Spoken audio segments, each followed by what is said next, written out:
Video TMBU और Munger university वालों के लिए है। यह वीडियो कंपटीशन के छात्रों से भी संबंधित है, क्योंकि कंपटीशन में भी हिस्ट्री से कई क्वेश्चन पूछे जाते हैं, तो उन लोगों का भी ऑब्जेक्टिव की तैयारी से हो जाएगी। तो मेन रूप से यह बनाया गया है पार्ट 2 वालों के लिए, जो टीएमबीयू और मुंगेर यूनिवर्सिटी में पढ़ते हैं और जिनका जिनका ऑनर्स है हिस्ट्री ऑनर्स, और ये हम पेपर 4 है, ये आप लोगों का पेपर 4 है।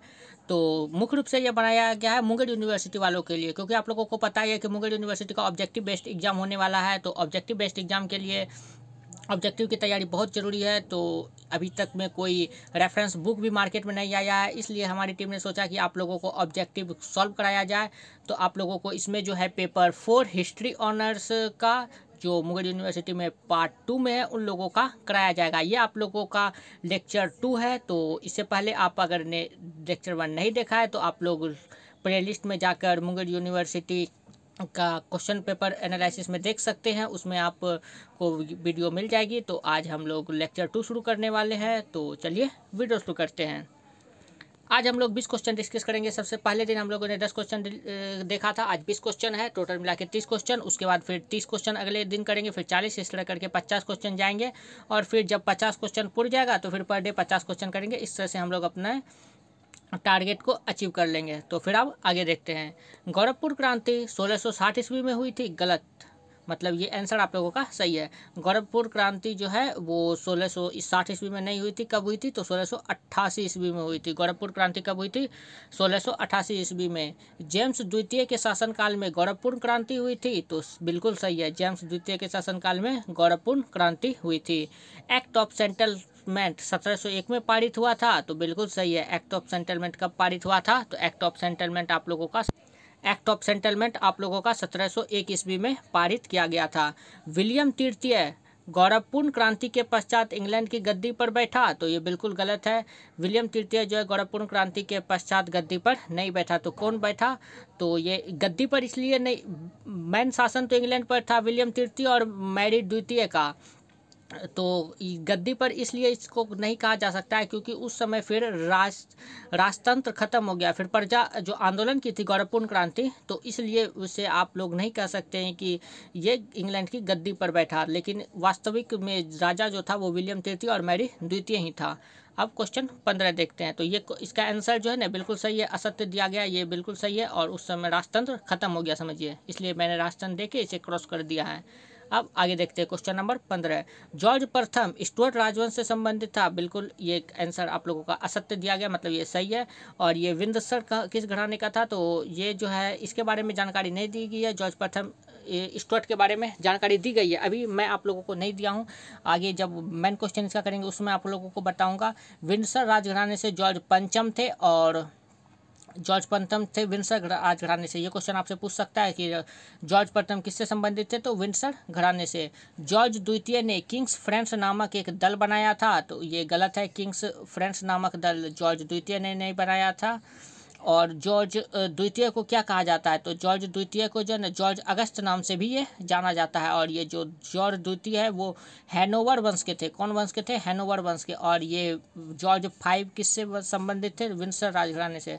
जॉर्ज 5 विंडसर घराने से संबंधित थे, और जॉर्ज अगस्त हैनोवर वंश से संबंधित थे। और आप लोगों को बाद में बताया जाएगा कि जॉर्ज प्रथम किस वंश से थे। अब आगे question number 17। Robert Walpole England के प्रथम प्रधानमंत्री माने जाते हैं। बिल्कुल सही है, रॉबर्ट वालपोल इंग्लैंड के प्रथम प्रधानमंत्री माने जाते हैं। इंग्लैंड के प्रथम प्रधानमंत्री कौन थे? तो रॉबर्ट वालपोल थे। Question number 18। प्रथम संसदीय सुधार अधिनियम 1867 में पारित हुआ, गलत। सत्य। कब पारित हुआ प्रथम संसदीय सुधार अधिनियम?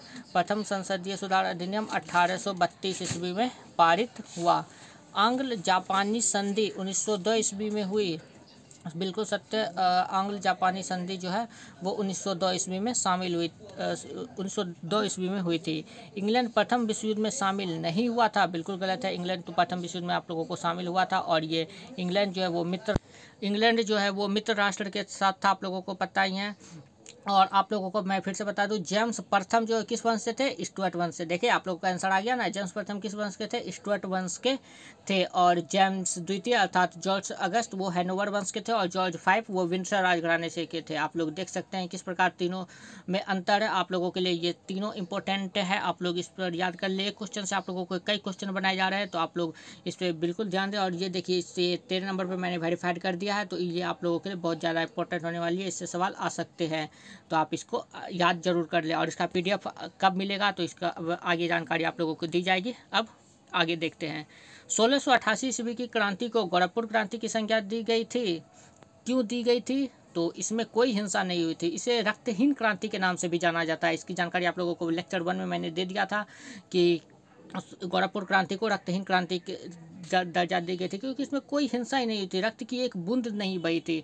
आराम से राजा ने स्वेच्छापूर्वक मान लिया जनता की बात को। मैग्ना कार्टा के तहत आप लोगों को बताया ही था लेक्चर 1 में पूरी इसकी डिटेल से। इसमें कोई हिंसा नहीं हुई थी। त्रैवार्षिक अधिनियम कब पारित हुआ, तो त्रैवार्षिक अधिनियम इस ऑप्शन के अनुसार 1694 है, तो बिल्कुल सही है। लेकिन ओरिजिनल में त्रैवार्षिक अधिनियम 1641 में पारित किया गया था, लेकिन 1600 का ऑप्शन ऐसा कोई नहीं है, तो आप लोग 1694 आराम से इस तरह से मार के चलाए। ऐसा कभी कभी क्वेश्चन एग्जाम में दिया जाता है, उससे रिलेटेड हल्का फुल्का ईस्वी में फेर हो सकता है, थोड़ा 10 साल 15 साल, लेकिन इतना ज़्यादा फर्क नहीं होता है। लेकिन त्रैवार्षिक अधिनियम जो वो मेन रूप से 1641 में पारित हुआ था, और इसका आंसर जब 1694 है, तो 1694 भी आप एक बार देख ले। दार्शनिक आधार पर गोरखपुर क्रांति के औचित्य को प्रस्तुत किया, तो दार्शनिक आधार पर गोरखपुर क्रांति को जॉन लॉक ने प्रस्तुत किया था। राजा जॉर्ज प्रथम कौन सी भाषा नहीं समझता था, तो अंग्रेजी भाषा को ये बोलने में लड़खड़ाता था। कौन, तो जॉर्ज प्रथम, और ये उतना ज़्यादा समझता भी नहीं था जॉर्ज प्रथम। और ये जॉर्ज प्रथम किस घराने के थे, जल्दी से आप लोग कमेंट बॉक्स में कमेंट करें। आप लोगों को मैंने अभी पहले बताया था, नीचे में आप लोगों को दिया गया था, आप लोग जल्दी से कमेंट करेंगे। अब आगे देखते हैं। Idea of A patriot king नामक पुस्तक को लिखा, तो इसका आंसर जो है ए बिल्कुल गलत है। Idea of A patriot king book इसे बोलिंगब्रुक ने लिखा था। किसने लिखा था, बोलिंगब्रुक ने लिखा था। आप लोगों को अगर कोई भी आंसर गलत है, उस लोगों को उसे मैं सही करके दे रहा हूँ। अगर आप लोगों को लग रहा है कि मैं कोई गलत सही किया हूँ, या फिर कुछ मैंने गलत बता दिया, तो आप इसके बारे में भी जानकारी दे सकते हैं, ताकि कोई बच्चे जो है गलत वो याद ना कर ले, उनसे गलत जानकारी ना मिल पाए। तो अब आगे देखते हैं। 1832 के सुधार अधिनियम ने मताधिकार दिया, तो 1832 ईस्वी के सुधार अधिनियम में बोरो शहरों में 50 पाउंड की संपत्ति के स्वामी को मताधिकार दिया। और इस सुधार अधिनियम को, जो 1832 ईस्वी में सुधार अधिनियम हुआ था, इसे महान सुधार अधिनियम के नाम से भी जाना जाता है। और जिसके पास 50 पाउंड से अधिक की संपत्ति का स्वामी था, वे मताधिकार दे सकते थे।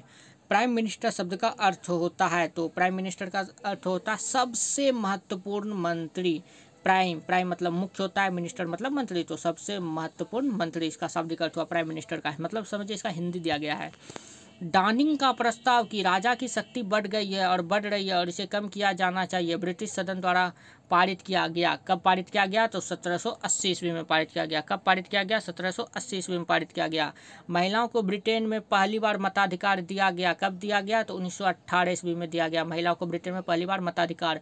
उत्तराधिकार अधिनियम के अनुसार सिर्फ कैथोलिक ईसाई ही इंग्लैंड के राजा बन सकते थे। कौन बन सकते थे, सिर्फ कैथोलिक राजा ही इंग्लैंड के राजा बन सकते थे। इसका आंसर 30 का ए होगा, तो बिल्कुल सही है। 30 का ए, उत्तराधिकार अधिनियम के अनुसार सिर्फ कैथोलिक ईसाई ही इंग्लैंड का राजा बन सकता था। तो आज हम लोगों ने 30 क्वेश्चन टोटल किए हैं, और नेक्स्ट डे हम लोग जो है फिर से 30 क्वेश्चन करेंगे, और टोटल 60 क्वेश्चन हो जाएगा। इस तरह से बढ़ते बढ़ते आप लोगों को आगे टारगेट कंप्लीट कराया जाएगा। तो आप लोग को अगर वीडियो पसंद आया है, तो आप लोग अपने दोस्तों में शेयर करें, क्योंकि बहुत सारे बच्चे नहीं जानते हैं कि ऑनलाइन तैयारी ऑब्जेक्टिव कराई जा रही है, तो उन लोगों को फ़ायदा हो। और आप लोग इसको शेयर इसलिए भी करें क्योंकि बहुत सारे बच्चों की किताब में गलत दिया गया है। ये गेस्ट पेपर से आप लोगों को पता ही है कि गेस्ट पेपर में गलत दिया रहता है, तो आप लोग उसे शेयर करें ताकि वो अपने गेस्ट पेपर को सही कर दे। और इसका PDF जो है आप लोगों को मिल जाएगा 7 अप्रैल 2022। 7 अप्रैल 2022 को आप लोग डिस्क्रिप्शन में जाकर टेलीग्राम चैनल के लिंक को ज्वाइन करें, वहाँ पर आप लोगों को इसका PDF प्रोवाइड कर दिया गया है। 7 अप्रैल 2022 को इसका PDF प्रोवाइड कर दिया गया, आप वहाँ जाकर इसका PDF प्राप्त कर सकते हैं। अगर आप टेलीग्राम चैनल पर नहीं जुड़ पा रहे हैं डिस्क्रिप्शन में वाले लिंक से, तो आप टेलीग्राम पर डायरेक्ट सर्च करें KSRM फैमिली। क्या आपको सर्च करना है, KSRM फैमिली, और इसमें करीब 2.9 के सब्सक्राइबर है। तो अब आप जब जुड़ेंगे तो इससे प्लस ही हो जाएगा, तो जिसमें 2.9 के से ज़्यादा सब्सक्राइबर हो। फिलहाल तो अभी एक ही ग्रुप है KSRM फैमिली, तो आप उसमें जाके आराम से जुड़ जाए। तो यही जानकारी आप लोगों के साथ साझा करनी थी कि आप लोगों की ऑनलाइन ऑब्जेक्टिव की तैयारी कराई जा रही है। अब नेक्स्ट डे फिर मिलते हैं नेक्स्ट वीडियो में। और भी सब्जेक्ट के वीडियो बनाए गए हैं, आप लोग प्ले लिस्ट जाके चेक कर सकते हैं। तो इसी तरह की इन्फॉर्मेटिव एजुकेशनल वीडियो पाने के लिए लाइक शेयर सब्सक्राइब। वीडियो देखने के लिए बहुत बहुत धन्यवाद। Thank you.